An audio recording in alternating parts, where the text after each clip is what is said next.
По двонеделната пауза поради трагедијата во Кочани, од утре пратениците се враќаат во собрание. Меѓу првите работи ќе биде создавањето на анкетна парламентарна комисија за несреќата во Кочани, што го побара опозицијата. Од ВМРО ДПМН денеска изјавија дека немаат ништо против, но порачаа дека истата ќе биде проширена и со претходните трагедии. Апсолутно немаме ништо против ваква анкетна комисија, но ќе ја прошириме со трагедии кои што се случија како она во модуларната болница Ласкарци Бесатанс, така што нема ништо против тука. И опозицијската СДСМ се согласува да се расправа за сите несреќи. Но ние секогаш сме на страната на правдата и сметаме дека кога тоа е потребно, дека сите случаи треба да добијат правна и правилна разрешница без селективна правда. Од ДУИ пак побараа парламентарна комисија во која ќе има и меѓународни наблюдувачи, сомневајќи се дека истрагата се води селективно.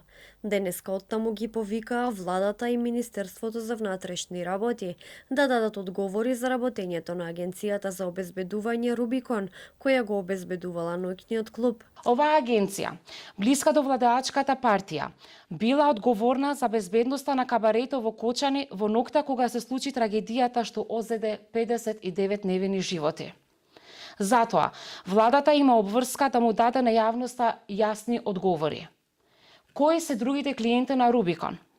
Дали имале регуларни безбедности договори и лиценцирани обезбедувачи? Политичкиот аналитичар Петар Арсовски за телевизија 24 вели дека форматот на комисијата не е толку важен. Според него, најважно е комисијата да се одвива на транспарентен начин. Мислам дека во основа форматот не е толку важен, дали ќе биде анкетна или парламентарна комисија.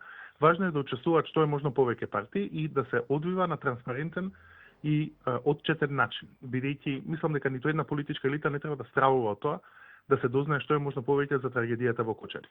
Мислам дека било кој формат кој ќе обезбеди поголемо учество на партиите и поотворена, не е тоа истрага, туку осознавање на фактите би бил подобар одошто некаков тесно партиски формат.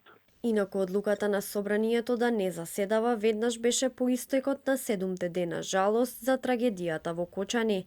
Дел од јавноста бурно реагираше за одлуката пратениците да не работат, па од собранието се дообјаснуваа дека пратениците работат, но откажани се само пленарните седници и комисии.